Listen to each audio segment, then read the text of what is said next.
understand the thing. 400 years of legalized terror, no rights at all that white people are obliged to respect. You don't understand that every time we hear an anti-Semitic remark, our blood freezes over. You don't understand. Why should understanding be easy? Where does that expectation come from? When the political will is there, groups have overcome their differences. If the will is not there, even small irritations become unforgivable. The ritual tilts out of control as each group competes to be the greater victim. When are you gonna stop whining about the Holocaust? When are you going to stop whining about slavery?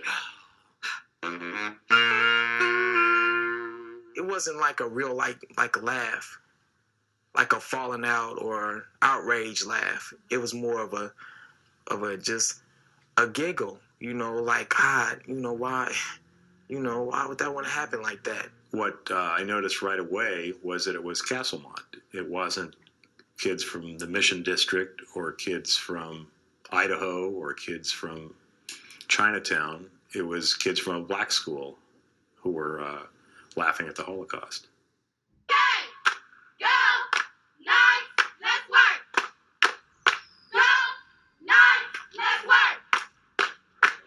In January 1994, on Martin Luther King's birthday, 69 students and their teachers from Castlemont High School in Oakland, California, went on a field trip to see Schindler's List, Steven Spielberg's dramatic film about Nazi persecution and genocide against the Jews during World War II. What happened at the theater sparked a new round of the Black Jewish ritual. Misunderstandings were magnified by the media, misinterpreted by the community, and used by politicians. It was apparent right from the start that you could see all the mistakes that were made by the adults in terms of right from probably the moment this trip became somebody's idea. Okay, we would especially like to encourage anyone who might have been in the audience to give us a call at 848-4425. Hello, caller, you're on the air. Hi, I was in the audience with my 13-year-old son and two other friends. And my experience was of noise for the whole hour. And I was going like, who spends money to see a film on the Holocaust just to disrupt it? And I thought, are these Nazi sympathizers? I couldn't understand who these people were. I encountered a number of very, very upset, very agitated patrons in the lobby demanding that something be done about what was going on inside the theater. And I asked what was happening, and they said, oh, there's a group of kids that have been noisy and disruptive throughout the whole film, and now they're laughing at scenes of people being summarily executed by the Nazis. All of a sudden, the lights went up. At least it seemed that way from my perspective. All of a sudden, the lights went up, and the theater manager, whoever he was, came marching down the aisles, yelling, all Castlemont students are to leave the theater immediately. Your teachers will meet you at the bus. When we were asked to leave, the entire audience at the Grand Lake Theater turned around, looked at us, clapped, and we left. And we were standing outside of the theater, and we were asked by management to leave from in front of the Grand Lake Theater, so we had to walk across the street to a park and wait till our bus came, and we didn't get to see the movie. What happened after that is history. Coming up on the Night Beat, high school students thrown out of a screening of Schindler's List say they'll go back. In Oakland this week, a group of high school students went to see the movie Schindler's List. It's a film about the horrors of the Holocaust, and that's what their teacher said they wanted the students to learn. At one point in the movie, there was a very graphic execution scene which prompted laughter from the students. That, in turn, prompted dozens of patrons to leave their seats, upset and complaining. It was a field trip that not many of those students are likely to forget, and if there's something good to come out of this story, that's it. We came back Tuesday, and somebody said, girl, did you hear what happened? And that the kids had gotten kicked out of this movie theater. It's just how the action showed. We had a lot of students who had really deep emotional reactions, who felt that they were being unfairly accused it seemed like every period we were asked to let the kids vent. And I had one student who broke down in tears because of what was in the paper. I want them to know that we're human, and everything that happens here could happen at another school. Because we're the same students that's everywhere else.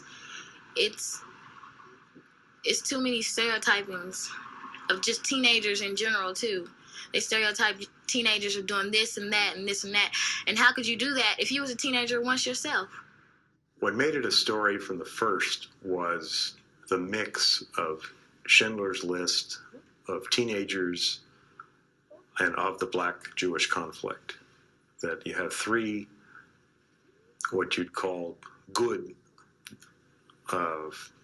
components for a news story. Stuff about kids is good. Stuff about a hot movie is good. Stuff about a latent underlying conflict is certainly newsworthy when it erupts. So it had a lot of elements going into it, and the mix in the pure news sense of the way a disaster is good as a good news story, or an earthquake is a good news story. This was a good news story. Hi, I'm the student body president at Castlemont High, Candy Stewart, and I would like to introduce our student speakers for today, which is Tracy Wilson, Nathaniel Osborne, and Maribel Correll. We are sorry for putting the city of Oakland in the news in a negative way. We now understand the range of emotions you've expressed in the hundreds of phone calls we have received. We sympathize with those we offended. We hope we get a second chance to make a good impression by preparing to see the film again and demonstrating that we can do it differently. Do you think there was adequate training before you went in to see the film earlier this week? No, I think it wasn't adequate training because, the majority of us didn't really know about the Holocaust. And we thought we were going to go ice skating, like a regular field trip, go ice skating and into the movies. But it turned out we were going to the movies first and then ice skating. Showtime! Here, my authority.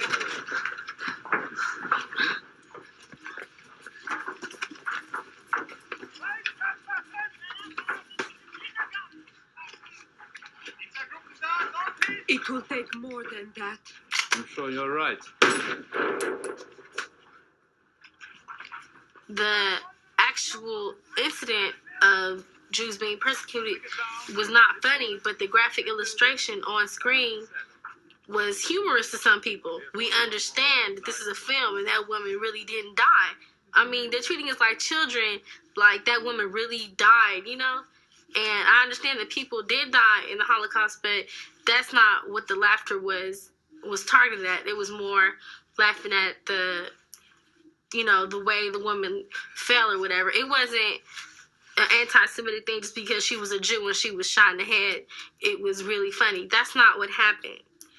The black point was that, hey, we're just kids, or, hey, this happens all the time, or this wasn't so bad. The Jewish point was, I think, the one I had of, boy, they're laughing at the Holocaust.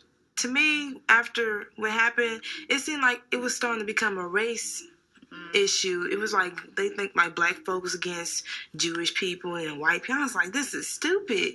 We laugh at kids laugh at a movie that happened to be about the Jewish Holocaust, and all of a sudden we're racist. The attacks were, that these were insensitive, cold, heartless, mean-spirited kids who had done this intentionally, who were children of the media and TV, and, they've seen people blown away every day, so they don't have any feelings anymore. Deplorable and insensitive behavior cannot be defended by invoking cultural Ignorance is no excuse for behavior so deplorable. It's another example of black and Hispanic upbringing by irresponsible These students are so numb to gunfire and death that it's almost second nature. I think King is turning over in his grave to see how appallingly minority students reacted to such a world historical tragedy. Ignorance doesn't, of an event, doesn't preclude forming an opinion about it. And the fact that they don't know anything about Judaism or any particular facts about the Holocaust certainly wouldn't preclude youths from having an opinion about Jews. But do you conclude that they did have an opinion about Jews? Yes. And that's my view that they did, that their opinion is framed by the underlying black-Jewish conflict that has gone on for many years. Basically, I wanted to say that I think that the media should apologize to Castlemont for setting a bad example for us in all of Oakland, because they didn't deserve all that coverage. At the Oakland School Board, students and parents were furious at being called insensitive and anti-Semitic. In response, some turned to old stereotypes about Jewish control of the media. A lot of students didn't even know that the Holocaust was a true story. So you're gonna laugh if you weren't prepared for it correctly. That was part on everyone else. But if you're gonna blame somebody, you need to blame Hollywood, you need to blame the media, you need to blame TV. It's not us. And if you want some kind of justification for the Jewish people, don't come to Castlemont. Go to your parents. It did put me in a situation where personally I really had to look at my own relationship to myself as a Jew and what it meant to me and what it meant to me in the past and some of my own issues and stereotypes. And it really made me re-examine a lot of that. Being a Jew is different than being white. Yes, I get a lot of privileges that comes with being white. But there's a whole lot of other stuff that I've gone through, and my parents have gone through, and my people have gone through because we're Jewish, and haven't been very wonderful things. I think the hardest part for me as a Jewish person working there at that time was kind of confronting daily this growing anti-Semitism or something that was created by the reaction to the incident. Like, I never thought of the incident itself as being in any way anti-Jewish or anti-Semitic. But when people would come up to me and say, I have heard this and this about Jews being the most racist group against African Americans and, other stuff, it was just very painful for me. It was an African and Latino school, and I felt like our history was being pushed out the way for the Jewish Holocaust, which I have nothing against. I have nothing against the Jewish Holocaust, but I think we should have understand our own pain before we can understand somebody else's pain. Because if we don't understand our own pain, how are we going to understand your pain? As far as learning about each other, yes, we can learn about each other. Nothing wrong with that. But you got, like you said, you got to know yourself. And a lot of brothers up there and sisters don't know themselves like they should know themselves. And that may be a big problem in them wanting to know about other people, because if you don't know yourself, when it comes to somebody else sharing their pain with you, you're going to rub it off like, what about me? Mm-hmm. As a result of the theater incident, Castlemont scheduled a special full-day teach-in on the African Holocaust so that black students could learn about their own history. School officials invited local Afrocentric scholars, youth psychologists, and African-American storytellers into the classrooms to teach about the slave trade, slavery, and the legacy of white supremacy.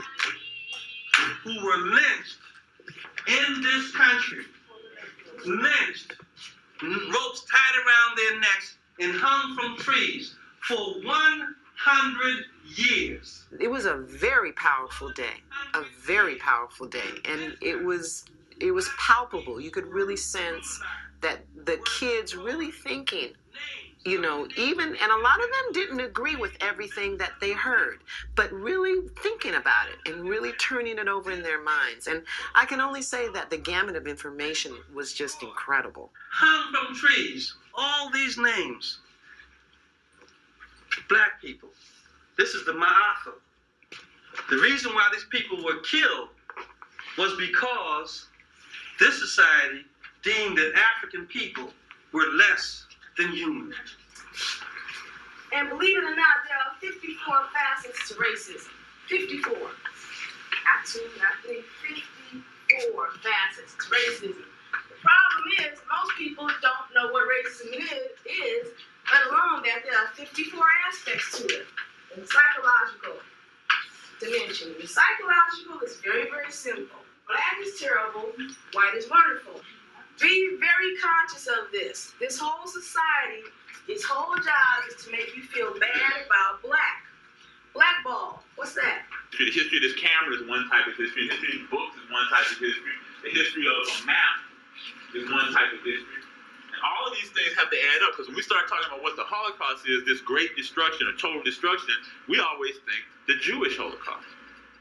Well, I was in one of those classes, and what they were talking about was basically how a lot of the slave ships were owned by Jews, and he showed us documents from where he had gotten out of Washington, D.C. that stated that. And to me, that laid an impression upon me.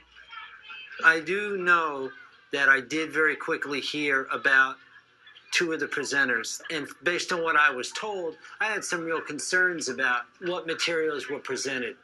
There were anti-Semitic things that came up during this. There were statements made by people that were clearly anti-Semitic, not the kids. It really, out of 27 presenters that and students, that two of the presenters raised some issues that even students challenged. One way to phrase it is presenters who raised some issues.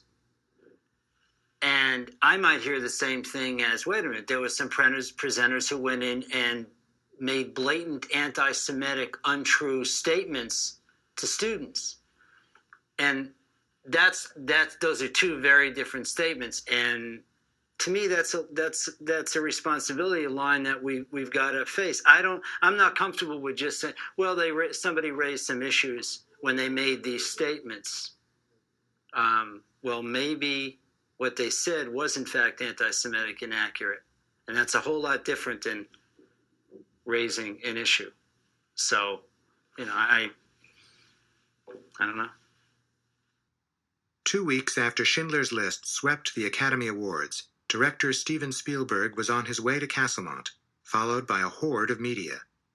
California Governor Pete Wilson, facing an uphill re-election campaign, announced he would be there too. I was one of the staff that was very against Steven Spielberg and Governor Wilson coming to Castlemont, and I vociferously opposed it. And I felt that the circus that was mounted for this visit was not good for the kids. Give the truth to the youth. Give the truth to the youth. Give the truth to the youth.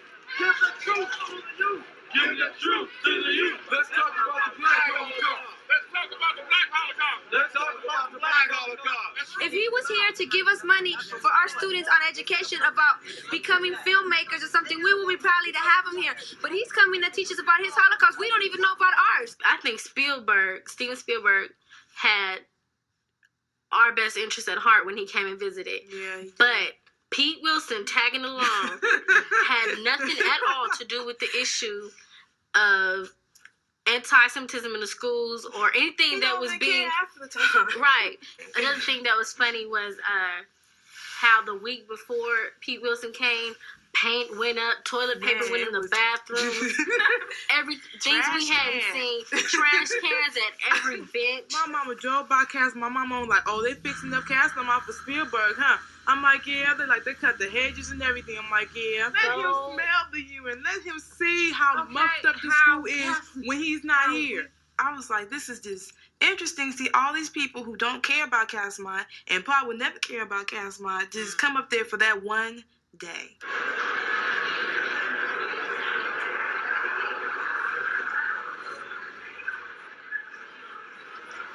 It's not important. Just have them take a seat, fill in every seat.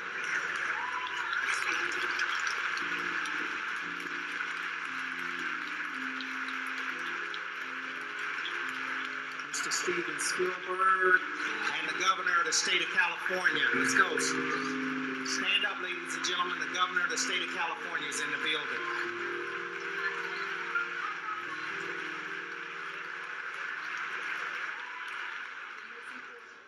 I saw KTVU, KPIX. I saw KGO. I saw CNN.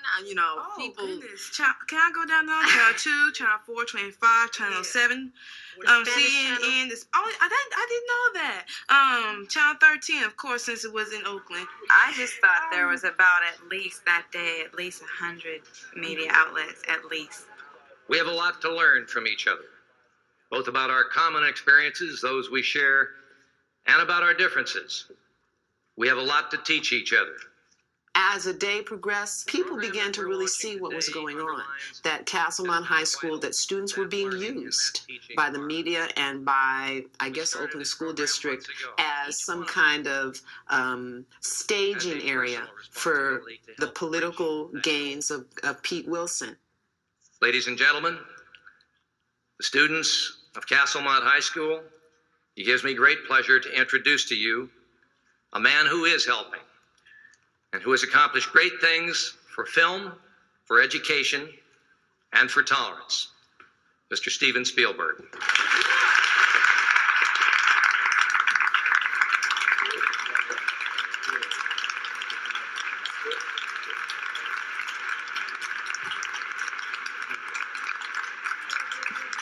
Thank you.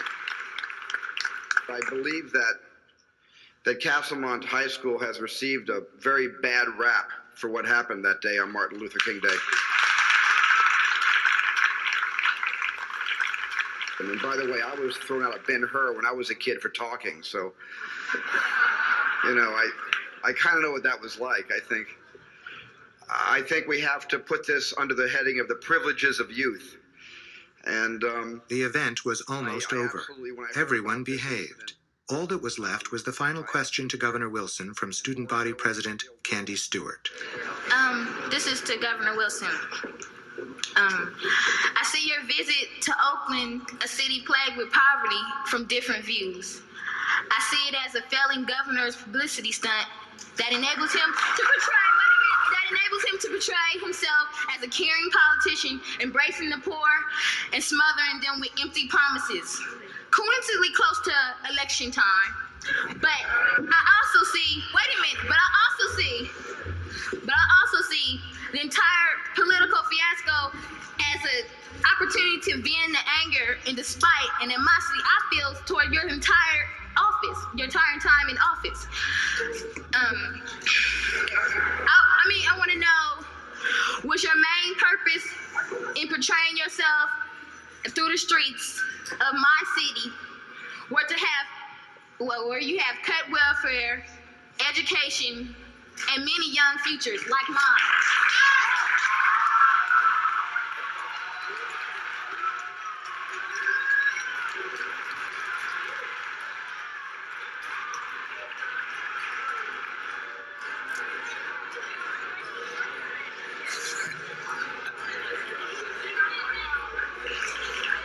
I won't count on your vote. Let me just say that with all respect to the questioner, I could not more emphatically disagree with everything that you said. Let me tell you why. Thank you. You know, we're saying we're trying to build young leaders and we want our kids to be, you know, self-directed and self-spoken and da-da-da-da-da. And then when they do it, they come down on them. She was called into the principal's office all by herself and told that she didn't do the right thing. And that, to me, that's unfair. And to me, that's what we should be fomenting in our kids, not squashing, you know, but...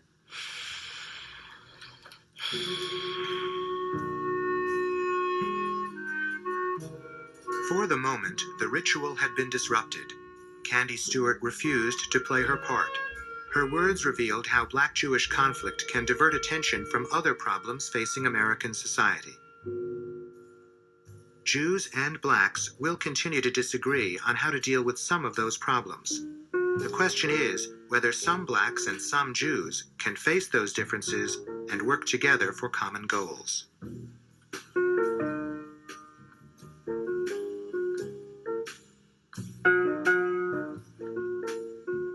One summer when I was about 6, my family drove to Maine. My sister and I sat in the back seat of the Studebaker and argued about what color the road was. I said black, she said purple. After I had harangued her into admitting that it was indeed black, my father gently pointed out that my sister still saw it as purple. I was unimpressed with the relevance of that at the time, but with the passage of years, I have come to see endless highways as slightly more purple than black. My sister and I will probably argue about the shade of life's roads forever. But the lesson I learned from listening to her wild perceptions is that it really is possible to see things, even the most concrete things, simultaneously yet differently. And that seeing simultaneously yet differently is more easily done by two people than one, but that one person can get the hang of it with time and effort.